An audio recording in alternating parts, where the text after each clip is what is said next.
Hello everyone, I am Suga. Welcome back. तो कैसे हो आप सब? आई होप आप सब अच्छे होंगे। स्वागत है आप सभी का आपके अपने एसपी स्टडी यूट्यूब चैनल पर। तो गाइस, आज हम इस वीडियो में आपके लेकर आए हैं अर्थशास्त्र के जितने भी आपके इम्पोर्टेंट क्वेश्चन हैं, इकोनॉमिक्स के इम्पोर्टेंट क्वेश्चन आपको इस वीडियो में मिलने वाले हैं। तो आप इस वीडियो में एंड तक बने रहे। गाइस, अगर आप सच में इस बार के बोर्ड एग्जाम में 90+ स्कोर करना चाहते हो तो आपको अभी से इस चैनल को सब्सक्राइब कर लेना है। यहाँ पर आपको हर सब्जेक्ट के जितने भी आपके इम्पोर्टेंट क्वेश्चन हैं, प्रीवियस ईयर क्वेश्चन है एंड जितने भी आपके मॉडल पेपर हैं, फुल सॉल्यूशन के साथ आपको इसी चैनल पर सारे क्लासेस मिलने वाले हैं। तो अगर अभी तक आपने इस चैनल को सब्सक्राइब नहीं किया है तो आप इस चैनल को सब्सक्राइब कर लें, बेल आइकन को भी प्रेस कर देना ताकि वीडियो की जो भी नोटिफिकेशन हो वो सबसे पहले आपके पास पहुंचे। और गाइस, अगर आपको ये वीडियो पसंद आए तो इस वीडियो को आप अपने दोस्तों में शेयर जरूर करें। Okay, let's begin. तो यहाँ पर देखिए गाइस, ये हैं आपके इम्पोर्टेंट क्वेश्चन जो इस बार के बोर्ड एग्जाम के लिए इम्पोर्टेंट है। ओके, वो सारे क्वेश्चंस आपको इस वीडियो में मिलेंगे, तो आप इस वीडियो को पूरा देखें। बिल्कुल भी वीडियो को आपको स्किप नहीं करना है, ठीक है। चलिए शुरू करते हैं। तो यहाँ पर जो आपका फर्स्ट है, तो वो मैंने क्वेश्चन यहाँ पर लिया है कि मांग के नियम से क्या अभिप्राय है। मांग के नियम से क्या अभिप्राय है। कई बार ये क्वेश्चन आपका बोर्ड एग्जाम में आज किया गया है और इस बार के बोर्ड एग्जाम के लिए ये जो आपका क्वेश्चन है इम्पोर्टेंट है। तो अच्छे से आप इस प्रश्न को तैयार कर लेंगे, ठीक है। इसका आंसर आपको अच्छी तरह से याद कर लेना है कि मांग के नियम से क्या अभिप्राय है। नहीं तो यही क्वेश्चन इस तरह से भी आपका पूछा जाता है कि मांग मात्रा में परिवर्तन कब होता है। या तो आपका ये क्वेश्चन पूछा जाएगा, नहीं तो आपका ये पूछ लिया जाएगा कि मांग के नियम से क्या अभिप्राय है, ठीक है। तो मांग का जो नियम है वो आपको अच्छी तरह से याद कर लेना है। और ये जो आपका क्वेश्चन दिया गया कि मांग मात्रा में परिवर्तन कब होता है, इसका भी आंसर आप अच्छे से तैयार कर लेंगे। पर जो मांग का नियम है ये आपका 100% इस बार के बोर्ड एग्जाम में आज किया जा सकता है, तो इसको आप अच्छे से तैयार कर लीजिए, ठीक है। दोनों क्वेश्चन समझ में आ गए। मांग के नियम से क्या अभिप्राय है और मांग मात्रा में परिवर्तन कब होता है, ठीक है। ये क्वेश्चन आपको तैयार करनी है। इसके बाद जो आपका अगला प्रश्न है तो वो यहाँ पर दिया गया है कि लागत फलन क्या है। ये प्रश्न जो है ये आपका पूछा जाता है अतलग उत्तरीय प्रश्न में, ठीक है। लागत फलन क्या है, तो इसको आप तैयार करेंगे। और जो आपका ये दिया गया मांग मात्रा में परिवर्तन कब होता है, ये आपका ज्यादातर लघु उत्तरीय प्रश्न में रखा जाता है, तो इसको आपको थोड़ा लॉन्ग में याद करना है, ठीक है। लागत फलन क्या है ये आपका पूछा जाता है अतलग उत्तरीय प्रश्न में। और मांग के नियम से क्या अभिप्राय है ये आपका अतलग उत्तरीय प्रश्न में भी रख दिया जाता है, नहीं तो ज्यादातर ये लघु उत्तरीय प्रश्न में आपका आस्क किया जाता है, ठीक है। तो इसको भी आपको थोड़ा विस्तृत में याद करना है, ठीक है। तो तीनों क्वेश्चन आपको समझ में आ गए। मांग के नियम से क्या अभिप्राय है, मांग मात्रा में परिवर्तन कब होता है और लागत फलन क्या है, ठीक है। ये आपको तैयार करनी है। इसके बाद नेक्स्ट है कि सीमांत लागत क्या है। सीमांत लागत क्या है, ये जो आपका क्वेश्चन है ये आपका आस्क किया जाता है अतलग उत्तरीय प्रश्न में, ठीक है। सीमांत लागत क्या है इसको आप तैयार करेंगे। एंड इसके बाद नेक्स्ट आपका यहाँ पर क्वेश्चन दिया गया है कि पूर्ति का नियम बताइए। पूर्ति का नियम बताइए, ये भी आपको तैयार कर लेना है। एंड इसके बाद नेक्स्ट यहाँ पर है कि सकल घरेलू उत्पाद से आप क्या समझते हैं। कई बार ये बोर्ड एग्जाम में जो आपका क्वेश्चन ये है कई बार आस्क किया गया है, सकल घरेलू उत्पाद से आप क्या समझते हैं, तो इसको भी आपको तैयार करना है। और ये जो आपका क्वेश्चन है ये ज्यादातर पूछा जाता है लघु उत्तरीय प्रश्न में, तो थोड़ा इसको आप विस्तृत में याद करेंगे, ठीक है। सकल घरेलू उत्पाद से आप क्या समझते हैं। एंड इसके बाद नेक्स्ट है आपका मध्यवर्ती वस्तु से आप क्या समझते हैं।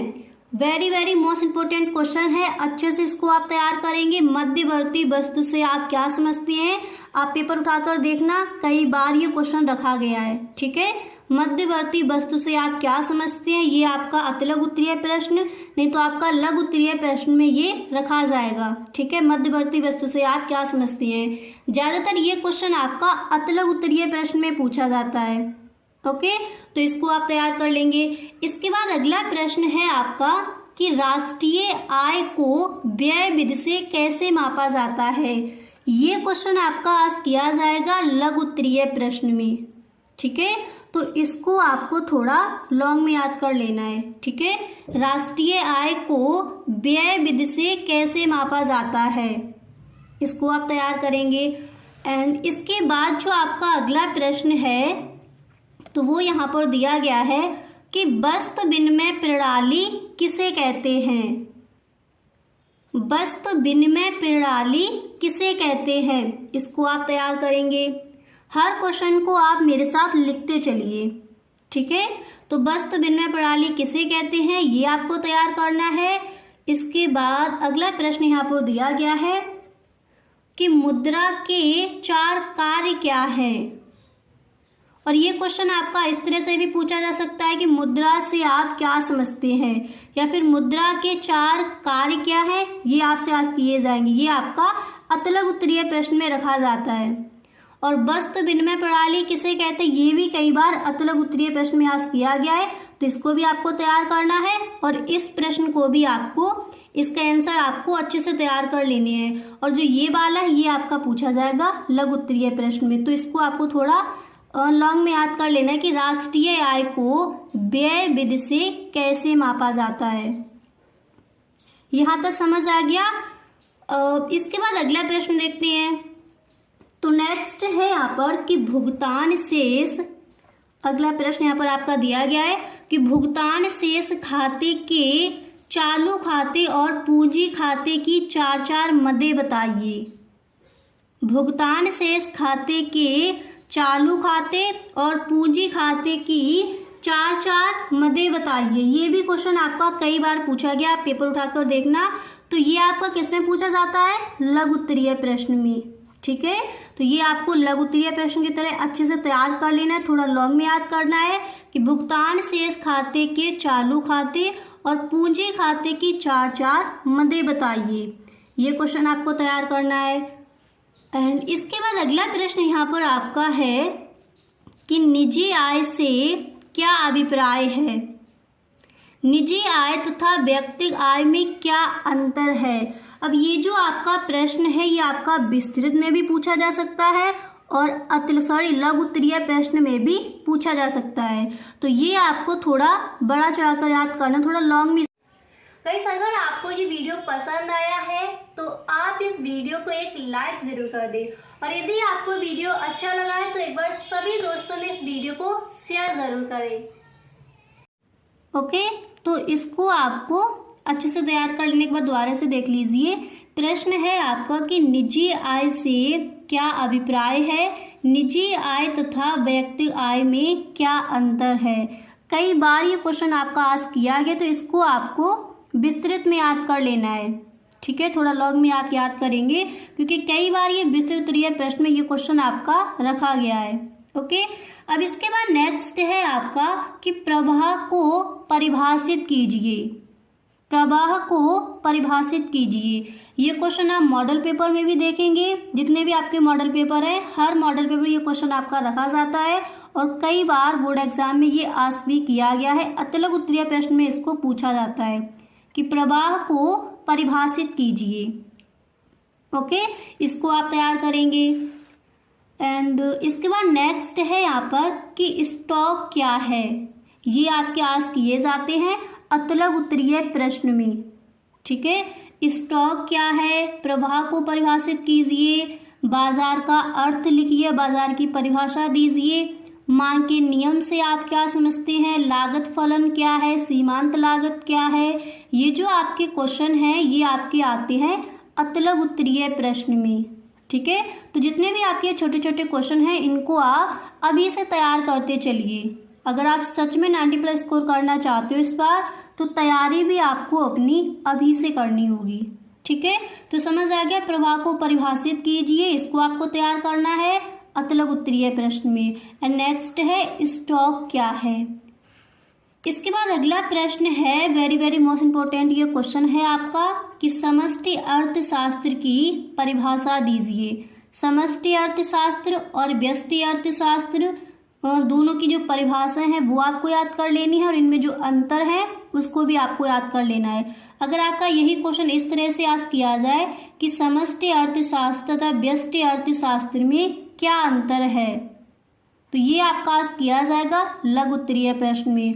और अगर आपका इसी तरह से पूछा जाता है कि समष्टि अर्थशास्त्र की परिभाषा दीजिए, या फिर समष्टि अर्थशास्त्र से आप क्या समझते हैं, तो ये आपका आज किया जाएगा अतलग उत्तरीय प्रश्न में।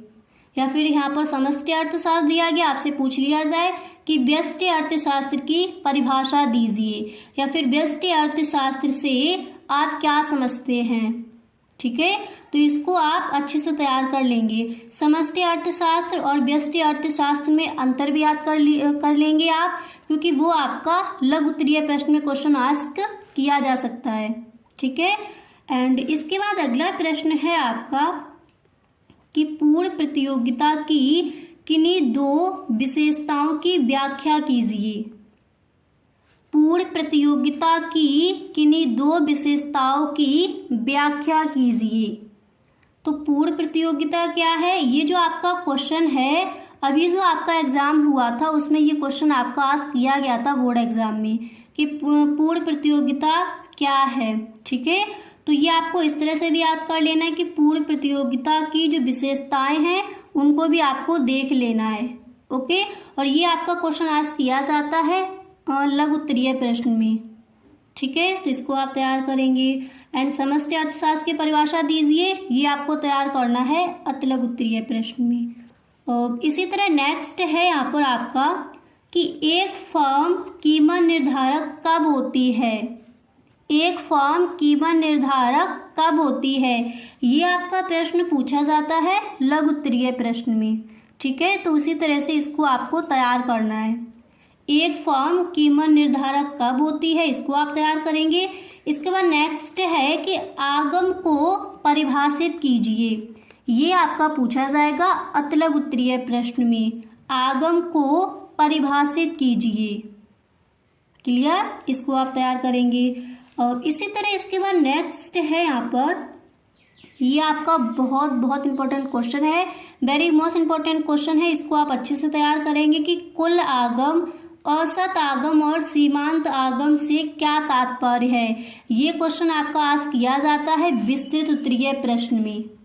ठीक है, विस्तृत उत्तरीय प्रश्न में आपको ये तैयार करना है। प्रश्न एक बार दोबारा से पढ़ लीजिए कि कुल आगम, औसत आगम और सीमांत आगम से क्या तात्पर्य है, इसको आप तैयार करेंगे। ओके, कई बार ये क्वेश्चन पूछा गया, आप पेपर उठाकर देखना, मॉडल पेपर देखना, उसमें भी ये क्वेश्चन आपका रखा मिलेगा आपको कि कुल आगम, औसत आगम और सीमांत आगम से क्या तात्पर्य है, इसको आप तैयार करेंगे। इसके बाद अगला प्रश्न है आपका कि औसत लागत और सीमांत लागत में संबंध बताइए।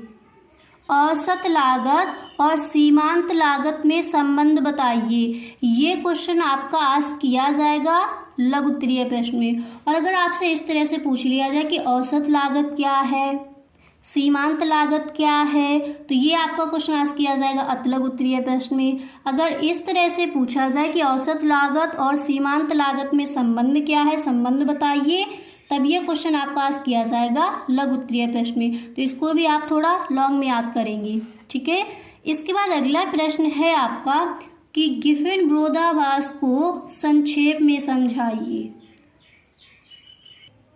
गिफिन विरोधाभास को संक्षेप में समझाइए। तो ये जो क्वेश्चन है ये आपका विस्तृत उत्तरीय प्रश्न में कई बार देखा गया है।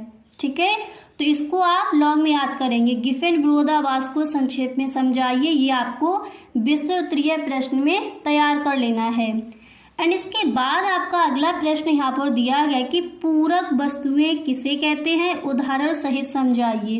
कई बार क्वेश्चन आज किया गया है, बहुत इजी भी है, आपको याद कर लेना है। ये आपका पूछा जाएगा अतलग उत्तरीय प्रश्न में कि पूरक वस्तुएं किसे कहते हैं, उदाहरण सहित समझाइए।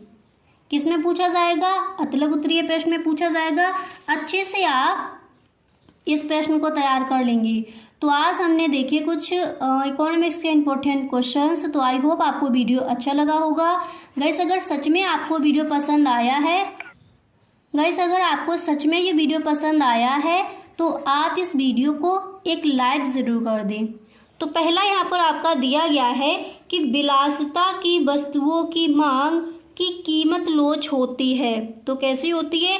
आपको देखिए 4 ऑप्शन दिए जाएंगे, तो जो आपका ऑप्शन सही है वही मैंने यहाँ पर लिख दिया है। ठीक है, तो क्वेश्चन है पहला कि विलासिता की वस्तुओं की मांग की कीमत लोच होती है। तो कैसी होती है? इकाई से अधिक। ओके, कैसी होती है? इकाई से अधिक होती है। ये वाला जो आपका ऑप्शन दिया होगा वो आपका राइट है। यहाँ पर नेक्स्ट है कि सामान्यता एक अनादिमान यानी तटस्थता वक्र। तो आपको ऑप्शन दिए जाएंगे। जो ये वाला आपका ऑप्शन है मूल बिंदु के प्रति उत्तल होता है। ठीक है, कैसा होता है? मूल बिंदु के प्रति उत्तल होता है। ये आपका हो जाएगा राइट आंसर। तो सामान्यता एक अनादिमान या फिर तटस्थता वक्र मूल बिंदु के प्रति कैसा होता है? उत्तल होता है। समझ आ गया? अब इसी तरह नेक्स्ट यहाँ पर आपका दिया गया है, यहाँ पर आप देख सकती हो। अगला यहाँ पर आपका बहुविकल्पीय प्रश्न है कि दीर्घ काल में उत्पादन के कितने साधन स्थिर होते हैं? दीर्घ काल में उत्पादन के कितने साधन स्थिर होते हैं? तो आपको ऑप्शन दिए जाएंगे। आपका राइट ऑप्शन यहाँ पर हो जाएगा कोई नहीं। ठीक है, ये जो आपका ऑप्शन दिया गया ये है आपका राइट ऑप्शन। अब यहाँ पर इसी तरह नेक्स्ट है कि विदेशी व्यापार में घाटा होता है तब, विदेशी व्यापार में घाटा होता है तब निर्यात आयात से कम होता है। आपको ऑप्शन दिए जाएंगे कि निर्यात आयात से ज़्यादा होता है। तो सही ऑप्शन आपका हो जाएगा कि निर्यात आयात से कम होता है। विदेशी व्यापार में घाटा होता है तब निर्यात आयात से कैसा होता है? कम होता है। ठीक है, ये हो जाएगा आपका राइट ऑप्शन। अब इसके बाद अगला देखते हैं। तो नेक्स्ट यहाँ पर दिया गया है कि अल्पकाल में निर्गत में इकाई वृद्धि होने पर परिवर्तनशील लागत में होने वाली वृद्धि को कहते हैं। तो क्या कहते हैं? होने वाली वृद्धि को हम कहेंगे औसत परिवर्तनशील लागत। क्या बोला जाएगा? औसत परिवर्तनशील लागत। ठीक है, ये जो आपका ऑप्शन है वो आपका राइट हो जाएगा। अब जितने भी यहाँ पर ये आपके बहुविकल्पीय प्रश्न दिए जाएंगे 10 आपके दिए जाते हैं, तो आप साथ ही साथ इनको लिखते चलिए। ठीक है, अब यहाँ पर देखिए नेक्स्ट क्या है। तो अगला बहुविकल्पीय प्रश्न आपका यहाँ पर दिया गया है कि निम्नलिखित में से कौन सा पूर्ण प्रतियोगिता का लक्षण नहीं है? निम्नलिखित में से कौन सा पूर्ण प्रतियोगिता का लक्षण नहीं है? तो कौन सा नहीं है? कीमत विभेद। ओके, कीमत विभेद नहीं है। ये हो जाएगा आपका राइट ऑप्शन। अब इसी तरह अगला प्रश्न है आपका नेक्स्ट यहाँ पर आपका दिया गया है, आप देख सकती हो कि निम्नलिखित में से किसे पूंजीगत वस्तुओं में सम्मिलित किया जाता है? ठीक है, किया जाता है तो क्या है? उपकरण। आपको ऑप्शन दिए जाएंगे यहाँ पर। तो जो आपका उपकरण है ये हो जाएगा आपका राइट ऑप्शन। निम्नलिखित में से किसे पूंजीगत वस्तुओं में सम्मिलित किया जाता है? तो किसे किया जाता है? उपकरण को। अब इसी तरह अगला प्रश्न देखते हैं। तो नेक्स्ट आपका बहुविकल्पीय प्रश्न यहाँ पर दिया गया है, आप देख सकती हो। अगला प्रश्न है आपका कि केंद्रीय बैंक की नीति कहलाती है, क्या कहलाती है? मौद्रिक नीति। ये आपका बहुत इंपॉर्टेंट है। ठीक है, वेरी मोस्ट इंपॉर्टेंट ये है आपका बहुविकल्पीय प्रश्न, कई बार पूछा गया है। तो इसका क्या हो जाएगा राइट ऑप्शन? मौद्रिक नीति। केंद्रीय बैंक की नीति मौद्रिक नीति कहलाती है। यहाँ तक समझ आ गया? नेक्स्ट देखते हैं।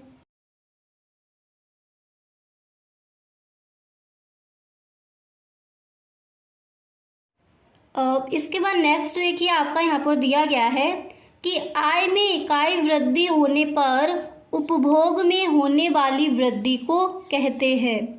आय में इकाई वृद्धि होने पर उपभोग में होने वाली वृद्धि को क्या कहते हैं? सीमांत उपभोग प्रवृत्ति। ठीक है, ये जो आपका ऑप्शन दिया जाएगा ये हो जाएगा आपका राइट ऑप्शन। इसके बाद 10वां आपका दिया गया है कि नगद कोष अनुपात का निर्धारण किया जाता है। तो किसके द्वारा किया जाता है, आपको पता है, केंद्रीय बैंक द्वारा। ठीक है, 10वां क्या दिया गया है कि नगद कोष अनुपात का निर्धारण किया जाता है, किसके द्वारा, केंद्रीय बैंक द्वारा। ये ऑप्शन आपका हो जाएगा राइट। ठीक है, तो 10 आपके बहुविकल्पीय प्रश्न आएंगे जो इस बार के बोर्ड एग्जाम के लिए इम्पोर्टेंट है। वो सारे बहुविकल्पीय प्रश्न मैंने आपको बता दिए। अब यहाँ पर हम देखेंगे कि अतलग उत्तरीय प्रश्न आपको कौन कौन से तैयार करने हैं इस बार के बोर्ड एग्जाम के लिए। तो यहाँ पर आप देख सकते हैं अतलग उत्तरीय प्रश्न में जो आपका सबसे पहला प्रश्न है वो यहाँ पर दिया गया है कि अल्पकाल एवं दीर्घकाल में भेद कीजिए। अल्पकाल एवं दीर्घकाल में भेद कीजिए। तो देखिए इसका आंसर आप इस तरह से लिख कर आओगे। ठीक है, सबसे पहले आपको डालनी है हेडिंग अल्पकाल, फिर आपको इसमें लिखना है कि अल्पकाल में उत्पादन के साधन 2 प्रकार के होते हैं। अल्पकाल में उत्पादन के साधन 2 प्रकार के होते हैं। कौन कौन से, स्थिर साधन और दूसरा है परिवर्तनशील साधन। तो स्थिर साधन क्या है, स्थिर साधन जिनकी मात्रा में उत्पादन प्रक्रिया में परिवर्तन नहीं होता। और परिवर्तनशील साधन क्या है, परिवर्तनशील साधन वे हैं जिनकी मात्रा में उत्पादन प्रक्रिया की आवश्यकता अनुसार परिवर्तन किया जा सकता है। ठीक है, अब इसके बाद यहाँ पर आपको लिखना है, इसके बाद आपको लिखना है कि अल्पकाल में फर्म अन्य साधनों को स्थिर रखते हुए केवल परिवर्तन साधन को बढ़ाकर उत्पादन स्थिर में परिवर्तन करती है। ठीक है, इसके बाद आपको हेडिंग डालनी है दीर्घकाल। ठीक है, फिर देखिए दीर्घकाल में आपको क्या लिखना है, यहाँ पर आप देख सकते हो दीर्घकाल में आपको लिखना है कि दीर्घकाल में कोई भी साधन स्थिर नहीं होता, सभी साधनों की मात्रा को उत्पादन प्रक्रिया की आवश्यकता अनुसार घटाया बढ़ाया जा सकता है। तो इस तरह से आपको अल्पकाल एवं दीर्घकाल में भेद इस तरह से आपको बताना है। क्लियर, यहाँ तक समझ आ गया। इसके बाद अगला प्रश्न देखते हैं। तो यहाँ पर नेक्स्ट प्रश्न है आपका कि बजट रेखा को परिभाषित कीजिए। बजट रेखा को परिभाषित कीजिए, इसका आंसर देखते हैं। तो बजट रेखा क्या है, सबसे पहले आपको हेडिंग डालनी है ब्लैक पेन से बजट रेखा। ठीक है, इसके बाद आपको इस तरह से लिखना है कि बजट रेखा या कीमत रेखा वह है जो 2 वस्तुओं के ऐसे संयोगों को प्रदर्शित करती है जिसके उपभोक्ता दी हुई आय व वस्तु की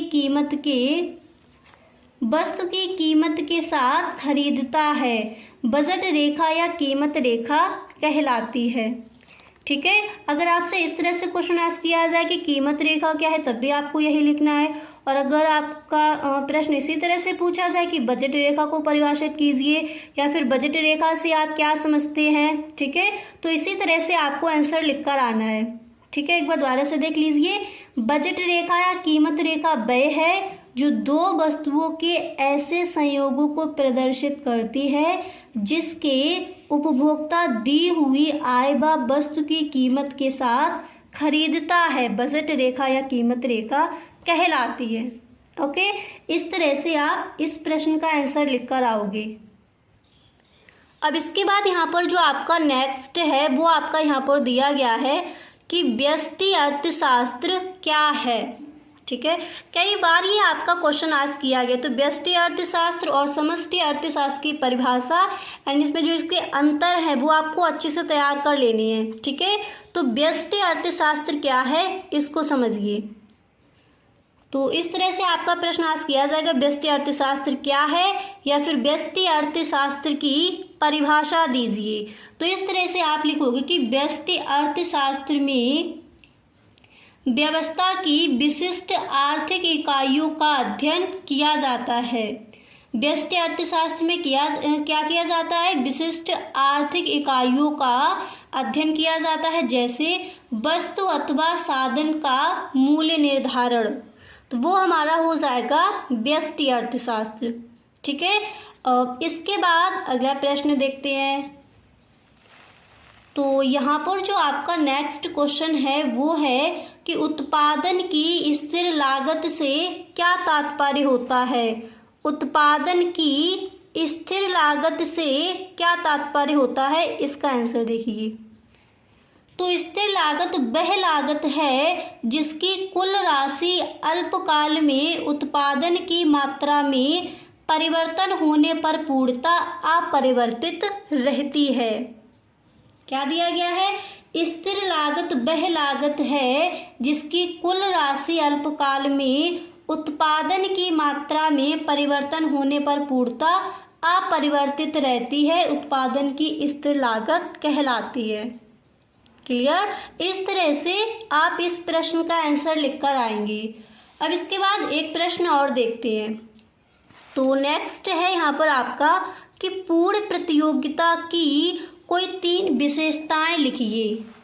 पूर्ण प्रतियोगिता की कोई 3 विशेषताएं लिखिए। तो किस तरह से आपको लिखनी है आप देख सकते हैं। आप लिखोगे कि पूर्ण प्रतियोगिता की 3 विशेषताएं निम्नलिखित हैं। कौन कौन सी हैं यहाँ पर आप देख सकती हो। ठीक है, तो आपको इस तरह से आंसर लिखना है। पहले आपको फर्स्ट पॉइंट डालना है, उसमें आप लिखोगे क्रेताओं और विक्रेताओं की संख्या बहुत अधिक होती है, इतनी अधिक कि कोई भी क्रेता अथवा विक्रेता अकेले वस्तु की कीमत को प्रभावित नहीं कर सकता। ठीक है, इस तरह से आपको लिखना है। इसके बाद यहाँ पर आपको डालना है सेकंड पॉइंट। फिर उसमें आप लिखोगे कि बिक्री की जाने वाली वस्तु की सभी इकाइयाँ समान होनी चाहिए, उनके आकार, रूप, रंग, गुण आदि में कोई अंतर नहीं होना चाहिए। इसके बाद आप लिखोगे इस प्रकार वस्तु की इकाइयाँ एक दूसरे की पूर्ण स्थानापन्न होती हैं। ठीक है, फिर आपको नेक्स्ट पॉइंट डालना है। फिर उसमें आपको लिखना है कि परिवहन लागत शून्य होती है। तो पूर्ण प्रतियोगिता की विशेषताएं इस तरह से आपको बतानी है। अब गाइस जितने भी आपके क्वेश्चंस रह गए हैं, आपके लघु उत्तरीय प्रश्न एंड आपके अतिलघु उत्तरीय प्रश्न में कुछ रह गए हैं, तो यहाँ पर जो आपका फर्स्ट क्वेश्चन है तो वो यहाँ पर दिया गया है कि आर्थिक क्रिया को स्पष्ट कीजिए। ये क्वेश्चन आपका अतिलघु उत्तरीय प्रश्न में कई बार आस्क किया गया है। आर्थिक क्रिया को स्पष्ट कीजिए, इस क्वेश्चन को आपको तैयार कर लेना है। ओके, आर्थिक क्रिया को स्पष्ट कीजिए। इसके बाद नेक्स्ट आपको तैयार करना है विनिमय किसे कहते हैं।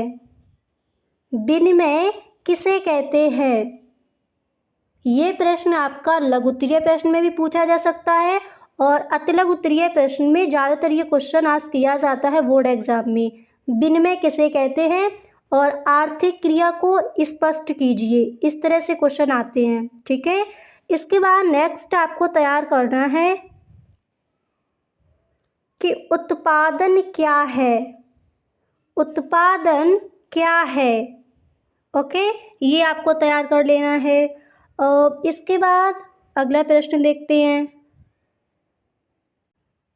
तो अगला प्रश्न आपको तैयार करना है कि मांग को परिभाषित कीजिए। मांग को परिभाषित कीजिए, इस प्रश्न को आप अच्छे से तैयार कर लीजिए। ठीक है, मांग को परिभाषित कीजिए।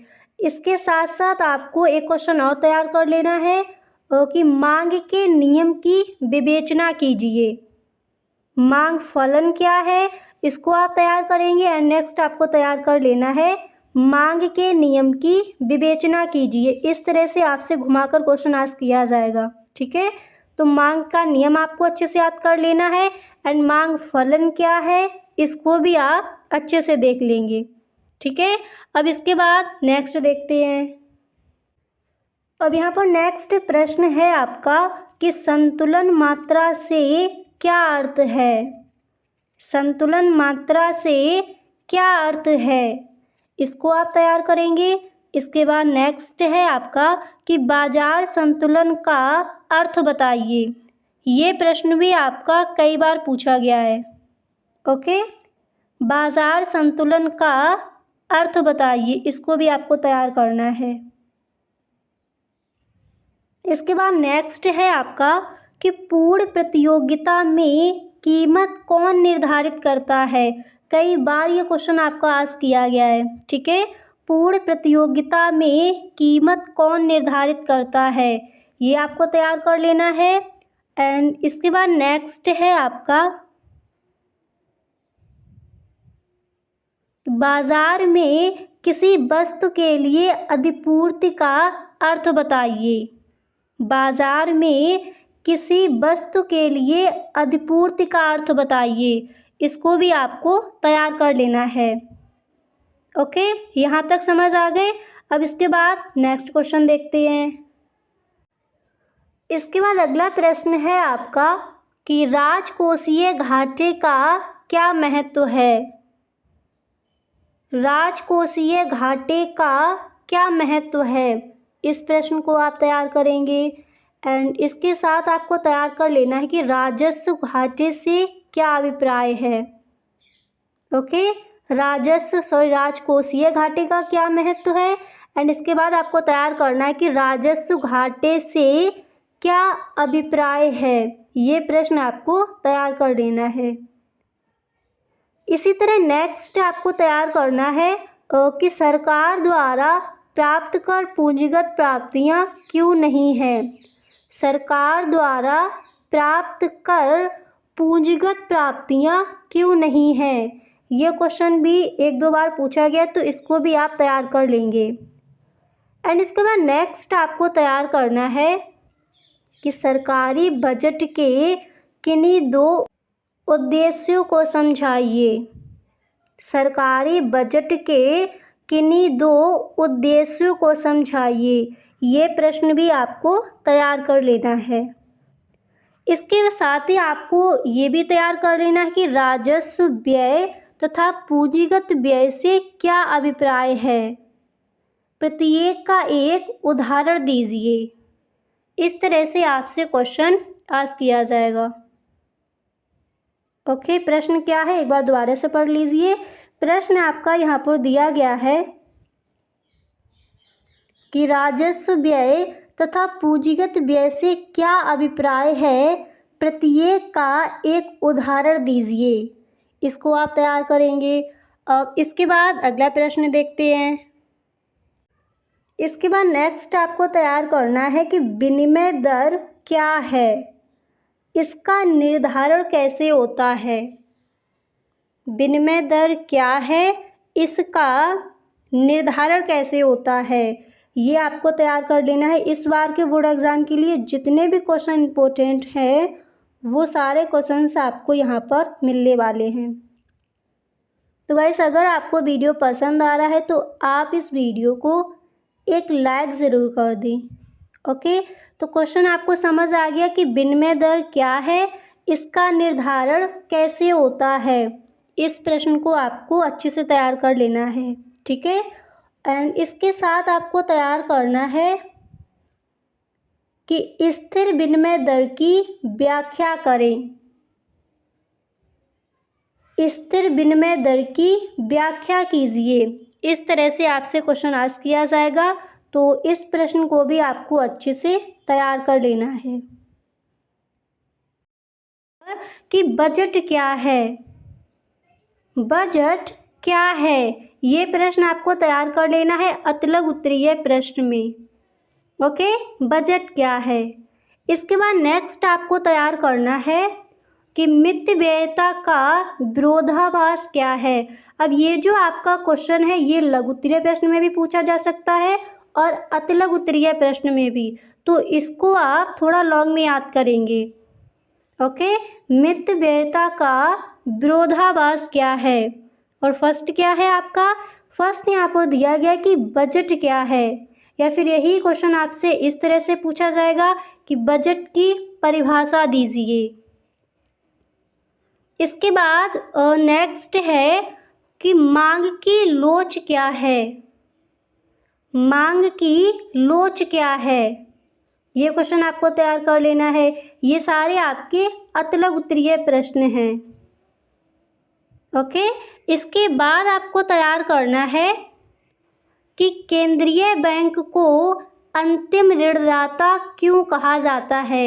ये क्वेश्चन आपका कई बार आस्क किया गया है बोर्ड एग्जाम में। तो केंद्रीय बैंक को अंतिम ऋणदाता क्यों कहा जाता है, इस प्रश्न को आप तैयार कर लीजिए।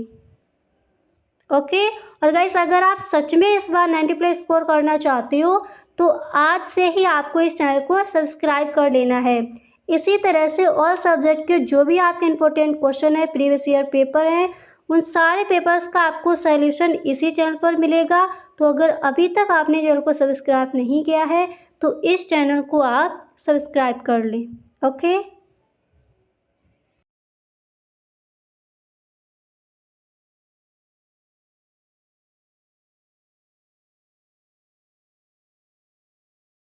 ये आपको तैयार करना है कि अल्पकाल एवं दीर्घकाल में भेद कीजिए। अल्पकाल एवं दीर्घकाल में भेद कीजिए, इस क्वेश्चन को आपको तैयार करना है इस बार के बोर्ड एग्जाम के लिए। ये जो आपका प्रश्न है वेरी वेरी मोस्ट इम्पोर्टेंट है, तो अच्छे से आप इस प्रश्न को तैयार करेंगे। ठीक है, इसका आंसर है, अच्छे से आपको तैयार कर लेना है कि अल्पकाल एवं दीर्घकाल में भेद कीजिए। इस तरह से क्वेश्चन आपसे आस्क किया जाएगा। इसके बाद नेक्स्ट है, अगला है आपका बजट रेखा को परिभाषित कीजिए। कई बार ये प्रश्न आपका पूछा गया है। ठीक है, तो आपको ये तैयार कर लेना है, बजट रेखा को परिभाषित कीजिए एंड अल्पकाल एवं दीर्घकाल में भेद बताइए या फिर भेद कीजिए। ओके, ये आपको तैयार कर लेने हैं। इसके बाद नेक्स्ट है आपका व्यष्टि अर्थशास्त्र क्या है।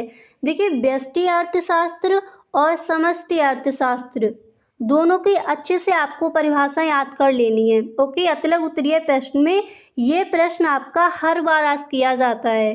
तो व्यष्टि अर्थशास्त्र क्या है और समष्टि अर्थशास्त्र क्या है, ये दोनों क्वेश्चन आपको अच्छे से तैयार कर लेने हैं। ओके, इसके बाद नेक्स्ट है उत्पादन की स्थिर लागत से क्या तात्पर्य होता है। इस प्रश्न को आप तैयार करेंगे। ओके, अल्पकाल एवं दीर्घकाल में भेद कीजिए, बजट रेखा को परिभाषित कीजिए एंड व्यष्टि अर्थशास्त्र क्या है और समष्टि अर्थशास्त्र क्या है, ये आपको तैयार करना है। उत्पादन की स्थिर लागत से क्या तात्पर्य होता है।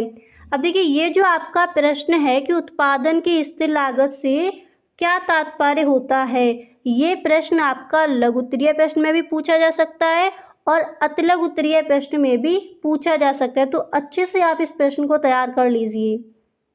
ओके, इसके बाद नेक्स्ट है कि पूर्ण प्रतियोगिता की कोई 3 विशेषताएं लिखिए।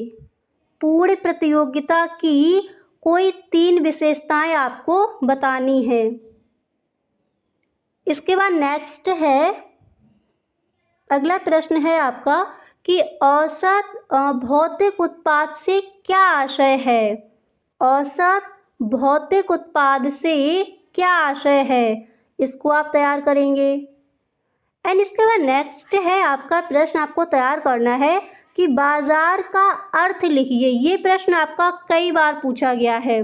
ठीक है, बाजार का अर्थ लिखिए, इसको आप तैयार करेंगे। इसको थोड़ा आपको लॉन्ग में याद कर लेना है, क्योंकि ये जो प्रश्न है बाजार का क्या अर्थ है या फिर बाजार की परिभाषा दीजिए, ये आपका लघु उत्तरीय प्रश्न में भी कई बार ये प्रश्न पूछा गया। तो आपको ये अतिलघु उत्तरीय प्रश्न में भी तैयार कर लेना है और लघु उत्तरीय प्रश्न में भी इसको तैयार कर लेना है। ठीक है, बाजार का अर्थ लिखिए।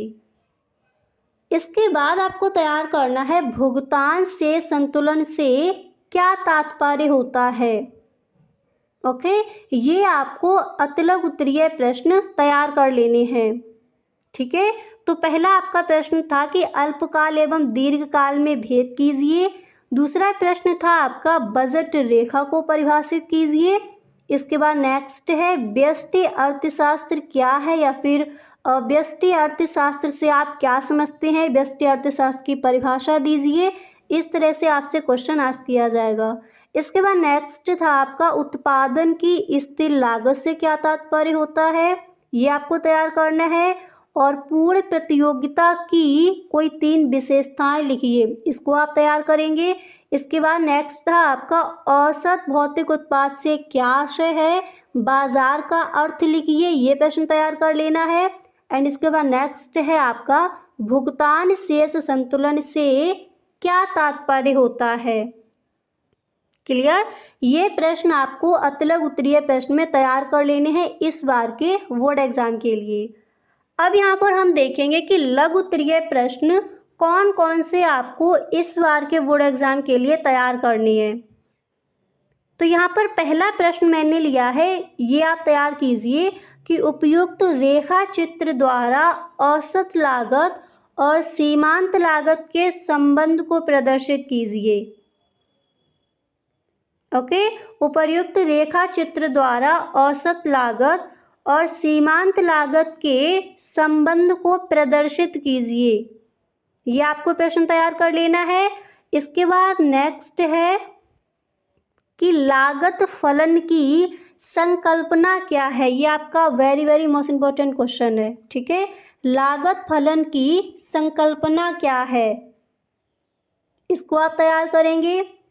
एंड इसके बाद नेक्स्ट है आपका, ये आपको तैयार कर लेना है कि एक आगत का सीमांत उत्पाद क्या होता है। एक आगत का सीमांत उत्पाद क्या होता है, ये प्रश्न आपको किसमें तैयार करने हैं, लघु उत्तरीय प्रश्न में। ओके, इसके बाद अगला प्रश्न है आपका कि उपभोग की सीमांत प्रवृत्ति क्या है।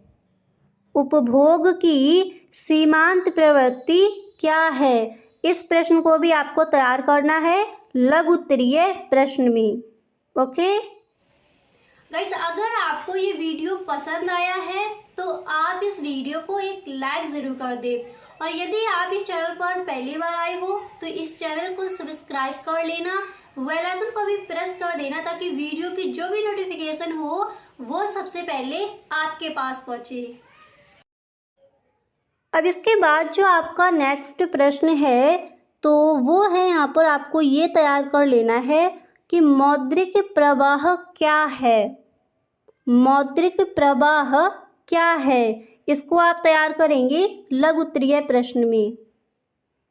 इसके बाद नेक्स्ट है आपका कि चित्र की सहायता से नियंत्रित कीमत को समझाइए।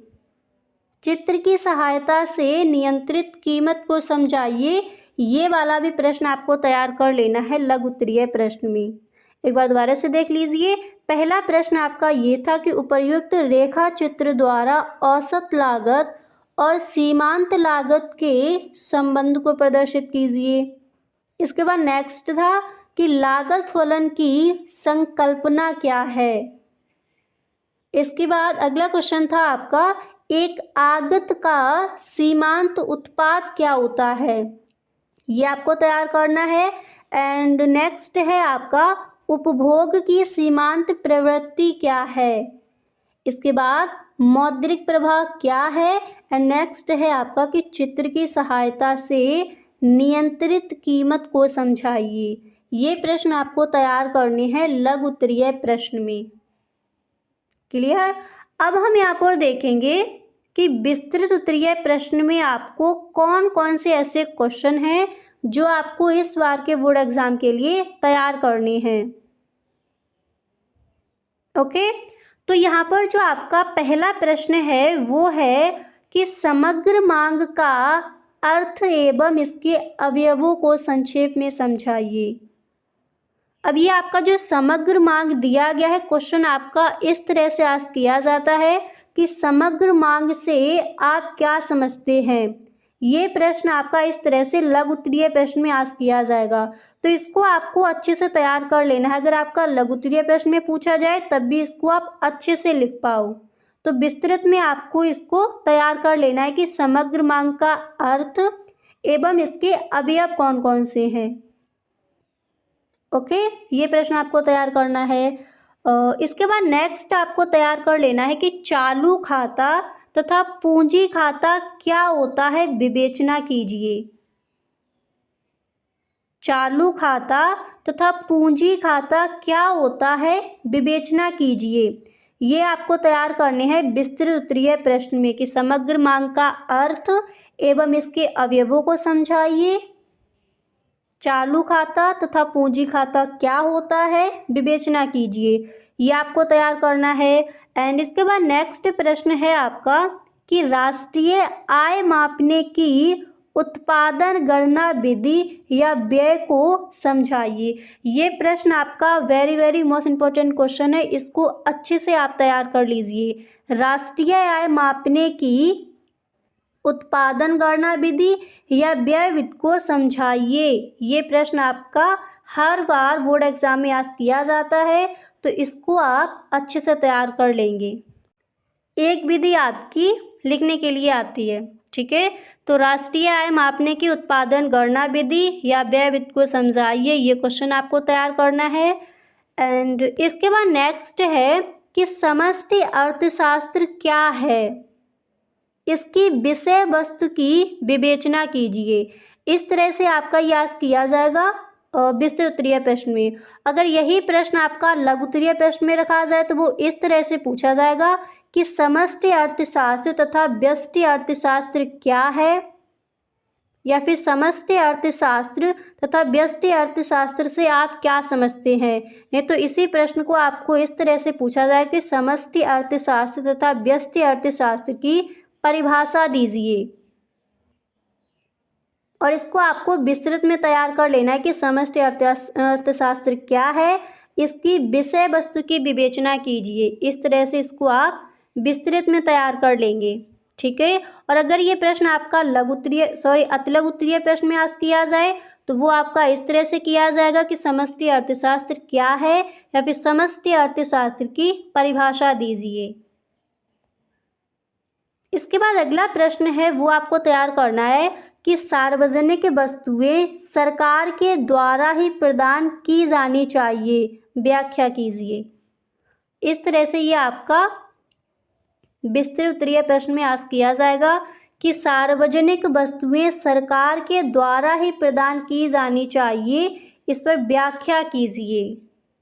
ये प्रश्न भी आपको इस बार के बोर्ड एग्जाम के लिए अच्छे से तैयार कर लेना है। तो एक बार दोबारा से देख लीजिए कि विस्तृत उत्तरीय प्रश्न में कौन कौन से ऐसे प्रश्न हैं जो आपको तैयार करनी है। पहला है समग्र मांग का अर्थ एवं इसके अवयवों को संक्षेप में समझाइए। दूसरा था आपका कि चालू खाता तथा पूंजी खाता क्या होता है, विवेचना कीजिए। एंड नेक्स्ट था कि राष्ट्रीय आय मापने की उत्पादन गणना विधि या व्यय को समझाइए। इसके बाद नेक्स्ट है समष्टि अर्थशास्त्र क्या है, इसकी विषय वस्तु की विवेचना कीजिए। इसके बाद अगला प्रश्न था आपका कि सार्वजनिक वस्तुएं सरकार के द्वारा ही प्रदान की जानी चाहिए, इस पर व्याख्या कीजिए। तो ये आपको तैयार कर लेने हैं विस्तृत उत्तरीय प्रश्न में। तो आई होप आपको समझ आ गया होगा कि अतिलघु उत्तरीय प्रश्न और लघु उत्तरीय प्रश्न एंड विस्तृत उत्तरीय प्रश्न आपको कौन कौन से इस बार के बोर्ड एग्जाम के लिए तैयार कर लेने हैं, कौन कौन से ऐसे क्वेश्चन हैं जो इस बार के बोर्ड एग्जाम में पूछे जा सकते हैं।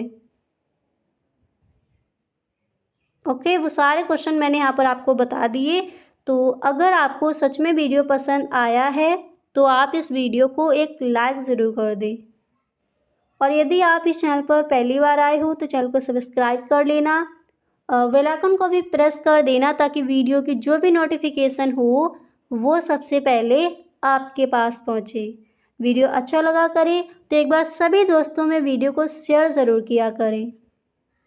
Okay, thank you so much.